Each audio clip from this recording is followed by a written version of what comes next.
பாகிஸ்தானுக்கும் சவுதி அரேபியாவிற்கும் இடையேயான பாதுகாப்பு ஒப்பந்தம் கையெழுத்தானது.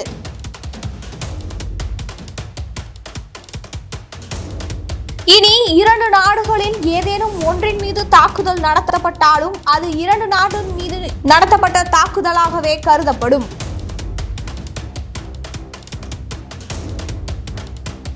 சவுதி அரேபியாவின் இந்த ஒப்பந்தத்தால் இந்தியாவிற்கு பின்னடைவு ஏற்படுமா?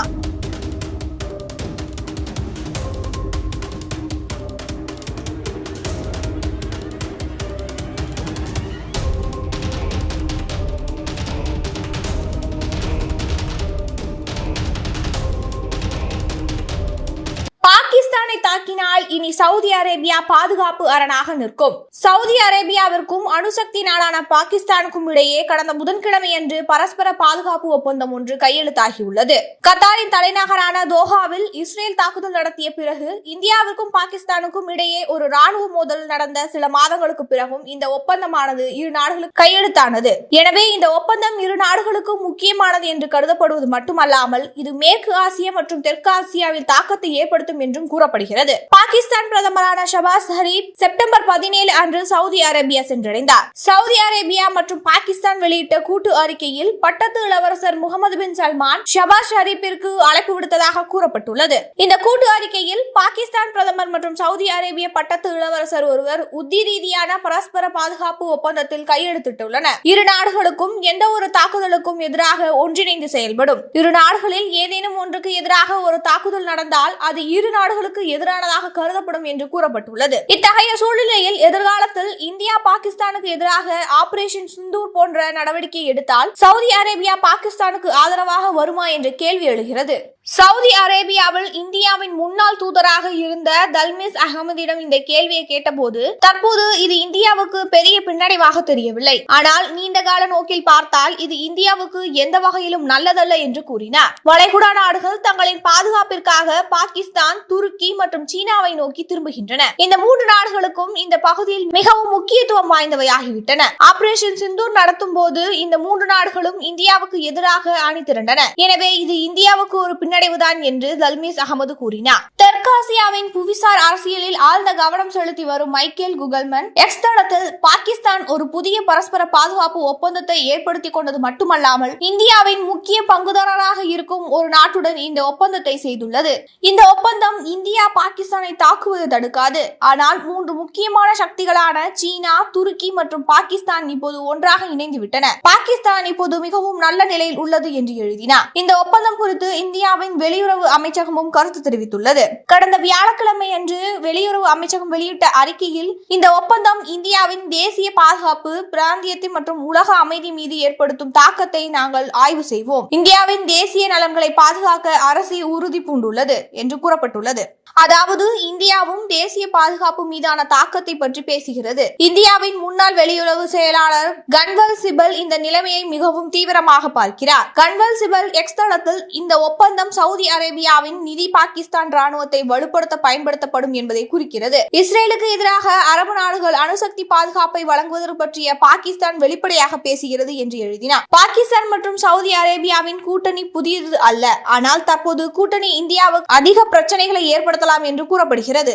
இந்தியா பாகிஸ்தானை தாக்கினால் சவுதி அரேபியா தனது துருப்புகளை அனுப்பாமல் இருக்கலாம், ஆனால் அதன் வசம் பணம் உள்ளது. சவுதி அரேபியா பாகிஸ்தான் ராணுவத்தை வலுப்படுத்த நிதி உதவி வழங்கும். சவுதி அரேபியாவிடம் அமெரிக்க தொழில்நுட்பங்கள் உள்ளன, அதை அது பாகிஸ்தானுக்கு வழங்கும். இது பாகிஸ்தான் ராணுவத்திற்கு பெரிய விஷயமாக இருக்கும். நிச்சயமாக இது இந்தியாவுக்கு ஒரு பின்னடைவுதான் என்றும் சவுதி அரேபியா ஏன் இந்த ஒப்பந்தத்தை செய்தது என்று கேள்வி எழலாம், ஆனால் அதற்கு சரியான பதில்கள் உள்ளன.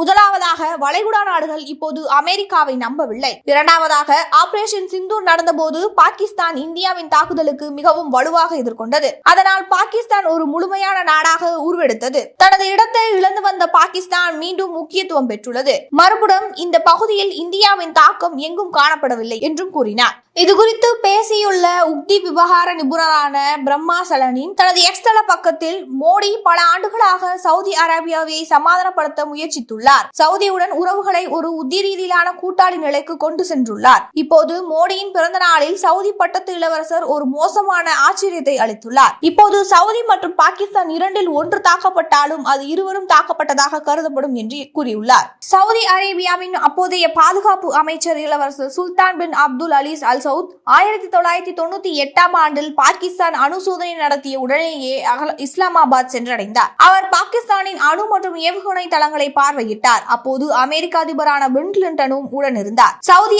இளவரசரின் இந்த பயணம் பலரது புருவங்களை உயர்த்த செய்தது. அப்போது நியூயார்க் டைம்ஸிடம் பேசிய கிளின்டன் நிர்வாகத்தின் மூத்த அதிகாரி ஒருவர் இந்த பயணம் சங்கடத்தை ஏற்படுத்துவதாக தெரிவித்திருந்தார். பாகிஸ்தானின் உயர் பாதுகாப்பு தளங்களுக்கு வெளிநாட்டை சேர்ந்த ஒருவர் அழைத்து செல்லப்படுவது இதுவே முதன்முறை. பாகிஸ்தான் கஹைட்டாவில் உள்ள யுரேனியம் செறிவூட்டும் வசதி மற்றும் கௌரியில் உள்ள ஏவுகணை தளத்தை சவுதி அமைச்சர் ஏன் சென்று பார்த்தார் என்பது அமெரிக்காவுக்கு தெளிவாக தெரியவில்லை. இந்த பயணத்திற்கான நோக்கம் என்ன என்பதை பாகிஸ்தானோ அல்லது சவுதி அரேபியாவோ விளக்கம் அளிக்கவில்லை. இந்த ஒப்பந்தம் படி இந்தியாவுடனான சவுதி அரேபியாவின் உறவுகள் எப்படி பாதிக்கப்படும் என்று பார்த்தால், சவுதி அரேபியாவுடன் இந்தியாவுக்கு நல்ல உறவு உள்ளது. ஆனால் மேற்கு ஆசியாவுடனான அதன் உறவு வர்த்தகம் அளவிலேயே கட்டுப்படுத்தப்பட்டுள்ளது. பாகிஸ்தான் போன்று அல்லாமல் இந்தியா வளைகுடாவில் பாதுகாப்பு கூட்டாளியாக இல்லை என்கிறார் தல்மிஸ் அகமது. மற்றொரு புறம் பாகிஸ்தான் துருப்புகள் சவுதி அரேபியாவில் உள்ளன.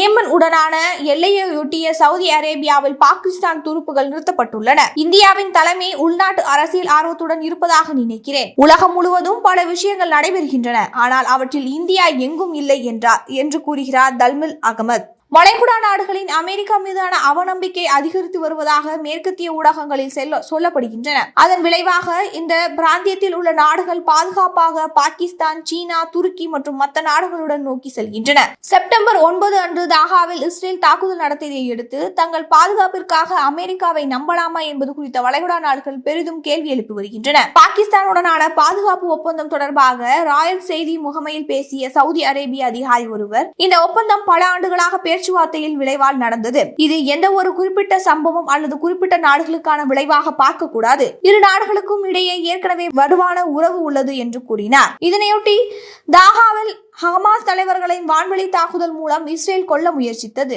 இதனிடையே கத்தாரின் உறவுடன் இஸ்ரேல் சண்டை நிறுத்தம் தொடர்பாக பேச்சுவார்த்தையும் நடத்தி வருகிறது. இந்த முழு பிரச்சனையையும் கத்தார் மத்தியஸ்தராக செயல்பட்டு வருகிறது. இஸ்ரேலின் தாக்குதல்களால் மேற்கு ஆசியா மிகவும் சிக்கலாக மாறியுள்ளது. இதற்கு ஆசியாவில் அமெரிக்க நீண்ட காலமாக பாதுகாப்பை உறுதி செய்யும் நாடாக உள்ளது. ஆனால் இஸ்ரேலிய தாக்குதல்களால் இது பலவீனமாகியுள்ளது என்று குறிப்பிடப்படுகிறது. அமெரிக்க செய்தி நிறுவனமான CNN பேசிய சவுதி அரேபிய மூத்த அதிகாரி அடையாளத்தை வெளியிடாமல் பேசிய போது, இந்தியா மற்றும் பாகிஸ்தானுடனான உறவுகளில் சமநிலையை பேணுவதற்காக அவசியம் உள்ளது. இரு நாடுகளுமே அணுசக்தி நாடுகளாக இருப்பதனால் அதன் உறவுகள் மீதான நிச்சயத்தன்மையை உறுதியளித்த வேண்டும். இந்தியாவுடனான உறவு எப்போது இருப்பதை போன்று எப்போதும் வலுவாக இருந்ததில்லை. இந்த உறவை நாங்கள் மேலும் வலுப்படுத்துவோம், பிராந்திய அமைச்சராக ஒன்றாக செயல்படுத்துவோம் என அவர் தெரிவித்திருந்தார். இந்த ஒப்பந்தத்தின்படி சவுதி அரேபியாவிற்கு அணுசக்தி பாதுகாப்பையும் பாகிஸ்தான் வழங்குமா என்ற கேள்விக்கு, இது மிகவும் விரிவான பாதுகாப்பு ஒப்பந்தம், இந்த ஒப்பந்தத்துக்குள் எல்லாவற்றையும் உள்ளடக்குகிறது என்று கூறினார்.